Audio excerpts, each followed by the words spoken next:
네, 두 번째 시간입니다. 이번 시간부터는 이제 각 시기별로 어떠한 내용들이 주로 출제가 되고 어떠한 유형으로 출제가 되는지 제가 딱딱 짚어드리도록 하겠습니다.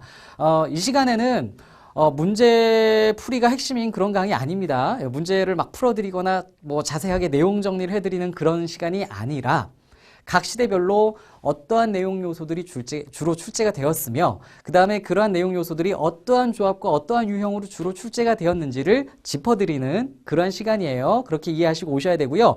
각각 문제에 대한 그 구체적인 해석, 내용 정리는 교재에 다 써 있습니다.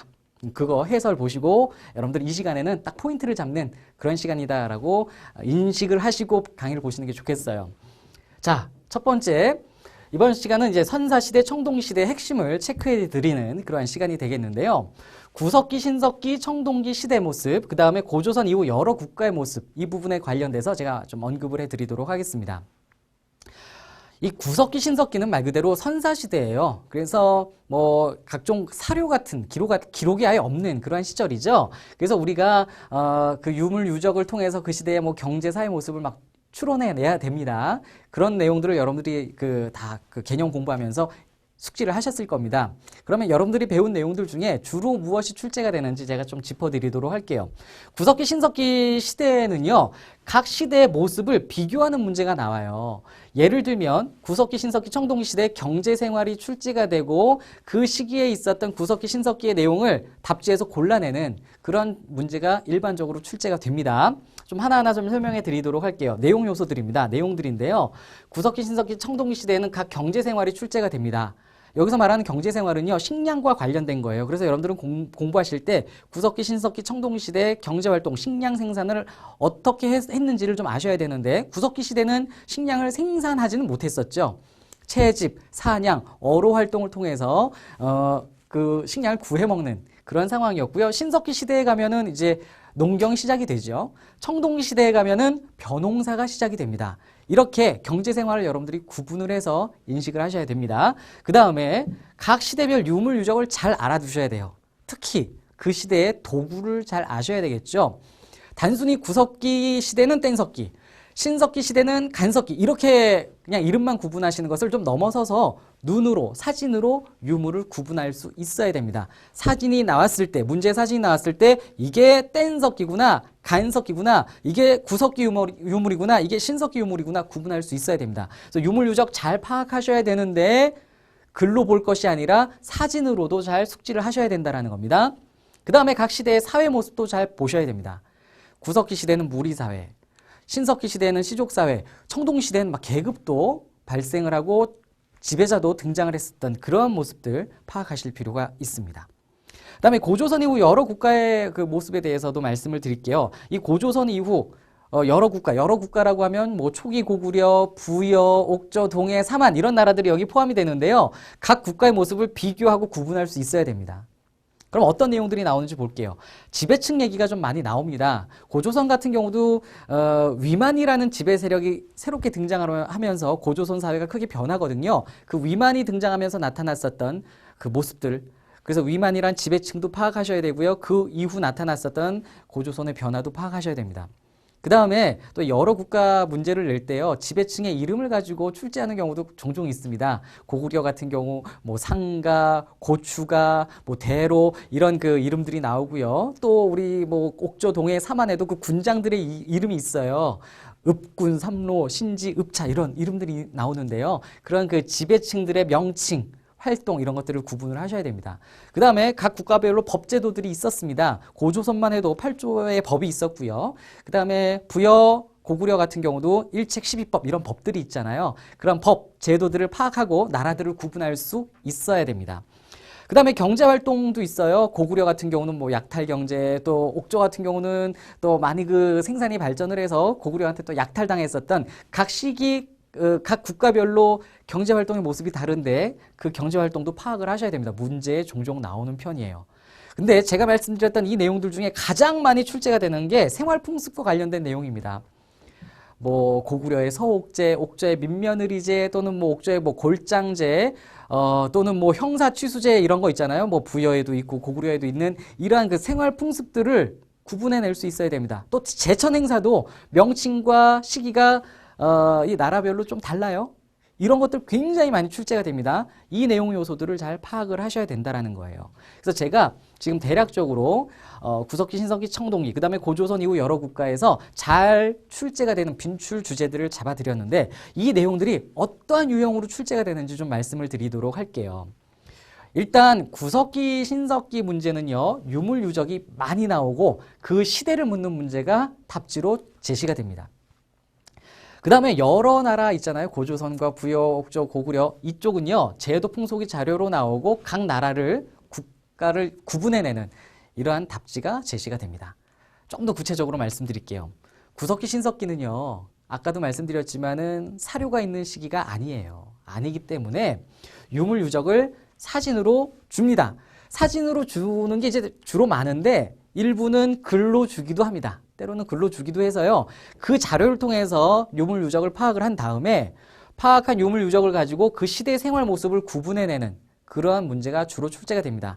신석기 시대의 사진, 신석기 시대 유물 또는 집터 이걸 사진으로 주고 답지에서 신석기를 골라내는 이러한 생활 모습을 시대의 생활 모습을 맞춰내는 문제가 주로 출제가 된다라는 것이죠.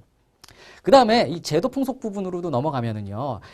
예를 들면 뭐 고구려의 제도, 고구려의 법 또는 뭐 옥저의 풍속 또는 사만의 풍속 이런 것들을 자료로 주고 답지에서 그 나라를 맞춰내는 나라의 사실을 골라내는 이러한 것들이 주로 출제가 되는 그런 문제 유형이 많이 나오고 있습니다. 자, 이렇게 해서 주요 내용과 주요 유형들을 제가 보여드렸는데요. 그럼 교재에 있는 대표 문제들을 좀 보도록 하겠습니다. 이건 신석기 시대와 관련된 문제인데요. 여러분들 교재 2번 문제고요. 26회 1번 문제로 출제가 됐었던 그런 내용이 되겠습니다. 다음 자료 집터가 처음 만들어졌던 시대의 모습으로 옳은 것을 골라라. 그래서요. 사진으로 유적을 딱 주잖아요. 신석기 시대 집터 딱 줬습니다. 자료 주고요. 뭘 맞추래요? 시대의 모습, 시대상을 골라내는 이런 문제가 출제가 된다는 거죠. 이게 대표 유형이고요. 구석기, 신석기 문제의 대부분이 이런 형태로 출제가 되고 있습니다. 그럼 문제를 좀 가까이서 좀 보도록 할게요. 이제 안으로 들어가 봐야 되는데 여기 빨간색으로 표시가 되어 있지요. 이 빨간색으로 표시가 되어 있는 것이 이 문제의 핵심 포인트들입니다. 모든 내용을 일일이 알지 않아도 이 포인트들을 여러분들이 잘 아셔야 된다는 건데요. 자, 여기 보면은요. 일단 사진은 신석기 시대 움집터를 자료로 준 겁니다. 그리고 집터는 주로 강가나 해안에서 살던 시대가 바로 신석기 시대거든요. 그래서 이게 지금 신석기 시대 집터라는 것을 던져주고 있는 겁니다. 뭐 4명, 5명 정도 가족이 살았다 뭐 이런 크기였다라는 내용도 여러분들이 알면 좋지만 이런 것을 놓치더라도 이제 핵심은 이런 거죠. 원형, 모서리가 둥근 집터라는 거. 이게 바로 신석기죠. 청동기 시대로 넘어가면 이제 장방형, 뭐 직사각형 이런 집터가 되는데 여기 신석기 시대만 돼도 원형, 또 모서리가 둥근 이런 집터였다라는 거예요. 이렇게 신석기 시대의 집터라는 핵심들을 던져주고 있고요. 사진도 제시해주고 있습니다. 이렇게 사진과 글로 신석기 시대를 던져주고 답지에서 신석기를 골라내라 이거예요. 거친 무늬 거울을 사용했다. 거친 무늬 거울은 청동으로 만들어져 있습니다. 청동기 시대의 사실이고요. 지배자 무덤을 고인돌로 만들었다. 지배자가 있다는 것 자체가 청동기 이후라는 거죠. 그죠? 신석기 시대는 지배층이 없었습니다. 그 다음에 3번 거푸집을 활용하여 청동기 제작했다. 거푸집 활용 청동기 이런 것도 신석기 시대 이후 철기 시대나 가서 뭐 거푸집을 또 많이 활용하게 됩니다. 4번 금속재 무기를 사용하여 정복활동 벌였다. 정복활동이라는 것도 청동기 시대 이후부터 나오고요. 그 다음에 신석기 시대는 아예 금속재 무기라는 것도 있진 않았죠. 5번 보면 가락바퀴와 뼈바늘을 이용해서 옷을 만들었다. 이게 바로 신석기 시대의 핵심 내용이죠. 여기서 제가 일일이 내용 정리해드리진 않는다고 말씀을 드렸어요. 문제 유형을 보시면 됩니다. 자료 주고 그 시대의 사실을 골라내는 그런 문제였습니다. 자, 그러면 이제 고조선 이후 여러 나라의 문제들을 좀 살펴보도록 하겠습니다. 여러분들 교재 6번 문제고요. 이 자료에 해당하는 나라에 대한 설명으로 옳은 것을 골라라. 이러한 문제였습니다. 앞에서 말씀드렸듯이 자료가 제시가 되는데 이 각 나라의 제도나 풍습이 주로 나옵니다. 이거 볼까요?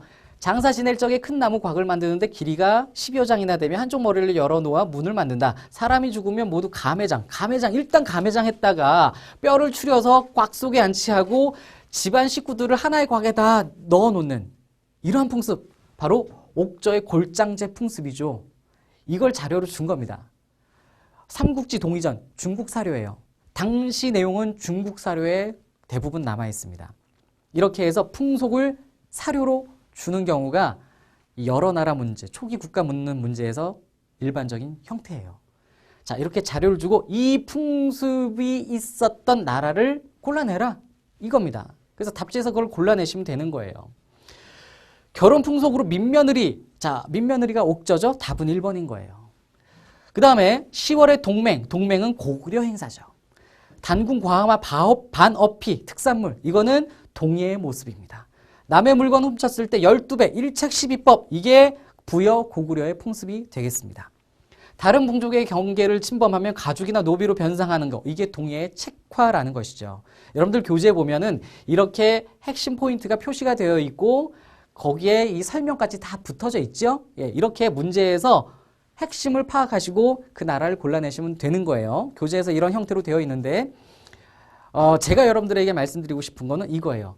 이 여러 나라 묻는 문제는 이렇게 풍습이 주로 나온다. 중국 사료가 많이 제시가 되기 때문에 내용 공부하실 때도 중국 사료 많이 접하셔야 되고요. 각 나라의 특징들을 골라내실 수 있어야 된다는 것이죠. 자, 이렇게 해서 우리 시대별 강의 첫 번째로 이번 그 두 번째 강좌에서 구석기, 신석기, 청동기 시대의 모습들을 함께 설명해 드렸습니다.